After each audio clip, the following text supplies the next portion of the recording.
दोस्तों, अब भारत के खिलाफ दुश्मनी रखने वाले बांग्लादेश का मुंह काला हो चुका है। और इनका मुंह काला करने में भारत डायरेक्टली हाथ नहीं लगा रहा है, बल्कि हाथ लगा रही है म्यांमार की अराकान आर्मी। दरअसल बांग्लादेश की सरकार मोहम्मद यूनुस को रखाई राज्य में बांग्लादेश के बगल रहने वाली जिस अराकान आर्मी का डर पहले से सता रहा था, उन्होंने इन पर बहुत बड़ा एक्शन ले लिया है। क्योंकि खबरों की माने तो अराकान आर्मी ने बांग्लादेश की 50 नावों पर कब्जा जमा लिया है और इसके अलावा कई बड़े कार्गो शिप्स पर भी कब्जा किया जा चुका है, जिस पर 500 से भी ज्यादा सामानों से भरी बोरियां लोड थीं। फिलहाल यहां पर तो बांग्लादेश की जहाज को अराकान आर्मी ने अपनी कंट्रोल में लिया है, लेकिन इसमें भारत का भी एक बहुत बड़ा एंगल जुड़ा हुआ है। क्योंकि हाल ही में म्यांमार में भारतीय अधिकारियों की बैठक हुई, जिसमें ना सिर्फ भारत म्यांमार की अराकान आर्मी से बात कर रहा है, बल्कि म्यांमार की सेना से भी बातचीत करने में भारत लगा हुआ है। पूरी खबर क्या है, इस वीडियो में समझते हैं। दरअसल अराकान आर्मी बांग्लादेश के लिए मुसीबत बनती जा रही है और लगभग 1 महीने पहले यह खबर सामने आई थी कि बांग्लादेश की सीमा से सटी 271 किलोमीटर जमीन को अराकान आर्मी ने कब्जा लिया है। अराकान आर्मी बांग्लादेश वाले इलाके पर लगातार हमला कर रही है, लेकिन वहां के जो बॉर्डर गार्ड है वह पीछे हटते जा रहे हैं। इसलिए अराकान आर्मी ने न सिर्फ सीमा से सटी जमीन को कब्जे में लिया, बल्कि बांग्लादेश का जो सेंट मार्टिन आइलैंड है, जिस पर अमेरिका पिछले साल सैन्य बेस बनाना चाहता था, उस आइलैंड पर भी अराकान आर्मी काफी हद तक कंट्रोल पा चुकी है। लेकिन सोचने वाली बात यह है कि इस बात को इंडियन मीडिया ने उजागर किया, लेकिन बांग्लादेश की 271 किलोमीटर की सीमा से सटी जमीन चली गई। लेकिन शर्म के मारे बांग्लादेश की एक भी मीडिया ने इस बात की आवाज नहीं उठाई कि उनकी सीमा से सटी जमीन कब्जाई जा रही है।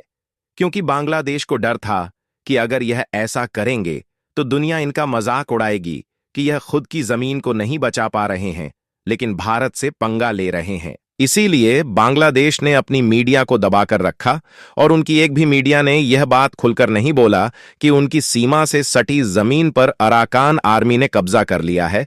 और जब इंडियन मीडिया ने बांग्लादेश को क्रिटिसाइज करना शुरू किया, तो इन्होंने कहना शुरू कर दिया कि भारत झूठी खबरें फैला रहा है, जबकि भारत को मिली जानकारियां सत्य थीं और इंडियन मीडिया ने हर बार सही खबर ही फैलाई थी।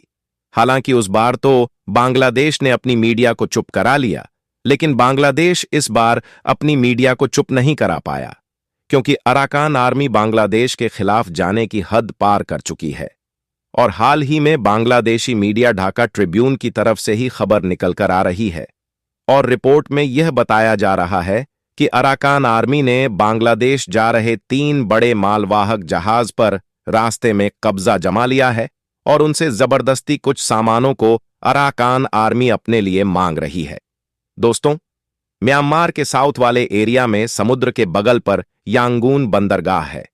यह म्यांमार का सबसे बड़ा शहर और प्रमुख बंदरगाह है और यहीं से जरूरी सामानों से 3 बड़े मालवाहक जहाज पर लगभग 50,000 बोरियों को लोड करके रवाना किया गया।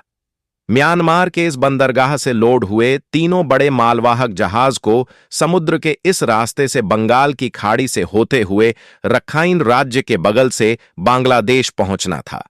यहां तक यह तीनों जहाज बड़े ही आसानी से समुद्री रास्ते से पहुंच गए थे, लेकिन इसके बाद से इनका सफर एक नदियों के रास्ते से होने वाला था, जिसमें बंगाल की खाड़ी के इस वाली नदी से होते हुए बांग्लादेश के कॉक्स बाजार में मौजूद टेक्नाफ बंदरगाह पर पहुंचना था।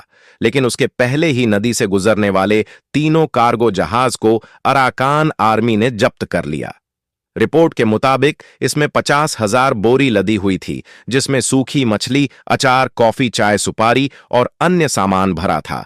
यानी कि इसमें कुल मिलाकर खाने पीने के सामान लदे थे, जिसे बांग्लादेश ने म्यांमार से मंगाया था। अराकान आर्मी म्यांमार का विद्रोही समूह है जो कि अलग देश की मांग कर रहा है और इस रखाइन राज्य को अलग देश बनाना चाहता है, जिसमें बांग्लादेश के एरिया को शामिल करने की कोई भी कसर नहीं छोड़ी जा रही। इसीलिए इस बॉर्डर के बगल से जो भी सामान गुजर रहे हैं, उस ट्रांसपोर्ट में अपना हिस्सा भी मांग रहा है, ताकि किसी न किसी तरीके से अराकान आर्मी भी अपनी कमाई करके जरूरतें पूरी कर सके। अब इसीलिए इस रास्ते भी बांग्लादेश का व्यापार पूरी तरीके से ठप हो चुका है। व्यापारी बांग्लादेश की यूनुस सरकार से मांग कर रहे हैं कि उनकी मदद करें। जब से इन जहाजों को पकड़ा गया है तब से बांग्लादेश की सेना और व्यापारी दोनों जहाजों को छुड़वाने की मांग लगातार कर रहे हैं। लेकिन सोचने वाली बात यह है कि बांग्लादेश कुछ दिन पहले भारत को धमकी दे रहा था कि वह नॉर्थ ईस्ट वाले राज्यों को चाहे तो कुछ समय में बांग्लादेश में मिला सकते हैं, लेकिन एक छोटे से विद्रोही समूह से अपने जहाज को नहीं छोड़ा पा रहे हैं, जिसके कारण यूनुस की तरफ से इंटरनेशनल कम्युनिटी को लेटर लिखा गया कि अराकान आर्मी से उनकी मदद की जाए। साथ ही इसके अलावा बांग्लादेश के द्वारा भारत से भी मदद मांगी जा रही है ताकि भारत बांग्लादेश के साथ मिलकर अराकान आर्मी को रोकने में उनकी मदद करें।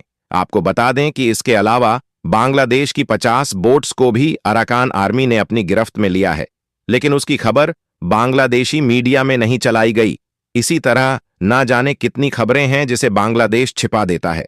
आपको बता दें कि अराकान आर्मी ने 50 बोट्स को अपनी गिरफ्त में इसलिए लिया क्योंकि इन पर आरोप है कि यह अवैध तरीके से म्यांमार वाले इलाके में मछली पकड़ने के लिए घुस गए थे, जहां पर इस समय अराकान आर्मी का कंट्रोल है।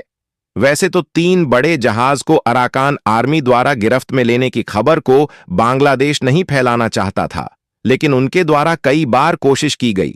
फिर भी शायद जब अराकान आर्मी ने उन्हें नहीं छोड़ा तो उन्होंने इस खबर को चलाया कि अराकान आर्मी एक भी जहाज छोड़ने के लिए तैयार नहीं है। यदि अराकान आर्मी के साथ बांग्लादेश समझौते कर लेता है और उन्हें उनकी हिस्सेदारी देने के लिए तैयार हो जाता है तो यह संभव है कि अराकान आर्मी बांग्लादेश के जहाज को छोड़ दे। लेकिन अगर बांग्लादेश इनके साथ समझौते करने के लिए तैयार नहीं होता तो ना तो इधर भारत के रास्ते कोई सामान मंगा पाएगा और ना ही उधर बंगाल की खाड़ी से अराकान आर्मी कोई सामान बांग्लादेश पहुंचने देगी। फिलहाल बांग्लादेश के व्यापार में आने वाली दिक्कतों को लेकर आप क्या कहना चाहेंगे? अपनी राय कमेंट में जरूर बताइए और इस वीडियो को एक लाइक करके अपने मित्रों तक शेयर जरूर करें ताकि उन्हें भी जानकारी मिल सके। इसी तरह और भी नॉलेजेबल वीडियो देखने के लिए चैनल को सब्सक्राइब करके बेल आइकन को ऑल पर जरूर सेलेक्ट करें। जय हिंद।